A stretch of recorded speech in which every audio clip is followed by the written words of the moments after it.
Infidelity has long been a topic of interest to scientists who study sex and relationships.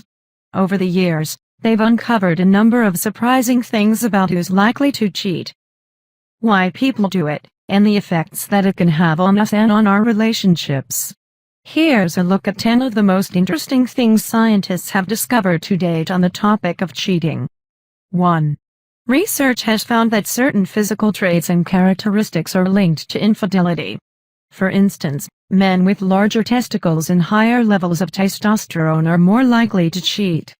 Some scientists have suggested that there may be an evolutionary reason for this. Having these traits could offer guys a competitive edge over other men when it comes to passing along their genes, because higher testosterone stimulates more sexual desire, thereby reducing the odds of missing out on potential reproductive opportunities. 2.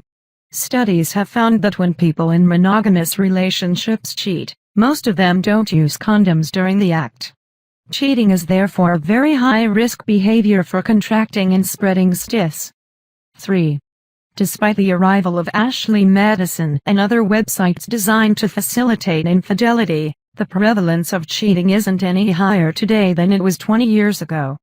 In other words, it doesn't seem to be the case that these new technologies have encouraged more people to cheat. Rather, they've just given would-be cheaters an easier way to do the deed. 4. The frequency with which heterosexual women have orgasms with their partners does not predict women's likelihood of cheating. However, the frequency with which women fake orgasms does. That is, the more a woman fakes orgasms with her partner, the more likely she is to cheat on him. 5. People don't agree at all on what cheating actually means. Not everyone thinks that sexual contact with someone outside of their relationship constitutes cheating.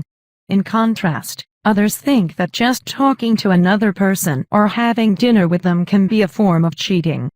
Research finds that men and women define cheating in different ways and, further, that what we think of as cheating also depends upon our attachment style. 6. Research has found that men and women are more likely to have affairs just before beginning a new decade of life. In other words, when we're at an age that ends in a 9, we seem more inclined to cheat. 7. There is some truth to the old saying, once a cheater, always a cheater, because research has found that a majority of people who admit to infidelity say they've done it more than once. 8. It's common to have fantasies about cheating on your partner. In fact, studies have found that almost all men, 98%, and the vast majority of women, 80%, report fantasizing about someone other than their current partner at least occasionally. 9.